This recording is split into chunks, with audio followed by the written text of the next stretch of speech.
everyone, Emily here with Greenstone, and today I'm here to talk to you about the ice panel installation box. You can expect to receive your installation package when your ice panels arrive on site. It's full of useful information and resourceful items to help you start the ice panel assembly process off on the right foot. Let's get started. First, we have the Greenstone installation binder. Inside is a set of connection details specific to your project. There is an ice panel assembly manual for you to review and refer back to during the assembly process. There is a reminder sheet to always photograph the panels once they've been installed and an installation compliance report.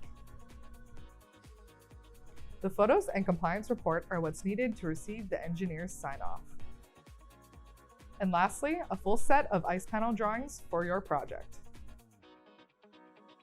Here you have the ice panel job site sign, which includes grommets in all four corners, perfect for attaching to your job site fencing, or directly to the side of your ice panels once they've been assembled. Next, we have the ice hammer. This unique hammer is provided to use when installing the load-bearing channel. And here we have the Greenstone branded Sharpie to use while on site. And lastly, we have two complimentary Greenstone hats. And that covers what you can expect to find in your ice panel installation box. If you want to learn more about ice panels, head over to gsbp.ca.